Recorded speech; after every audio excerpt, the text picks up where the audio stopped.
یا ایھا الذین آمنوا لا تلہکم اموالکم ولا اولادکم عن ذکر اللہ ارشاد۔ یا ایھا الذین آمنوا ایمان والوں کو مخاطب کیا جا رہا ہے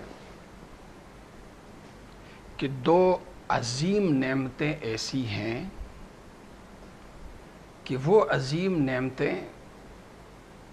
تمہارے لیے آزمائش بن سکتی ہیں اگر تربیت کے بغیر دینی اصولوں کی پابندی کے بغیر ان کے ساتھ تمہارا بیہیو ہو،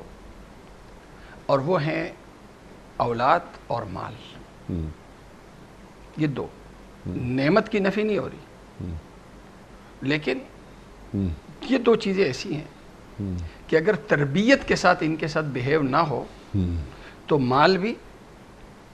جو نعمت ہے یہ زحمت بن سکتا ہے،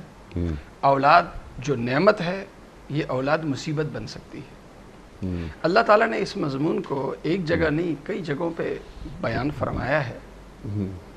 کہ ایک انسان کی اندر کی ایک نفسانی چاہت ہے، ایک نفس ہے نا، نفسانی تقاضے،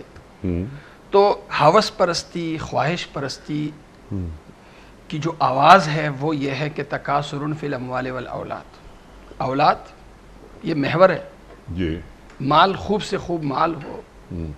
خوب سے خوب اولاد ہو، جی یہ ہر بندے کی آواز، ہر بندے کی نفسانی نفس کی آواز ہے۔ لیکن اللہ تعالیٰ اس نعمت، اور ہے بھی نعمت جو آپ نے انٹرو میں جیسے ذکر فرمایا کہ انبیاء سلام علیہ نے ظاہر اولاد مانگی ہے، نرینہ اولاد خاص طور سے مانگی ہے، اس لیے کہ نعمت ہے،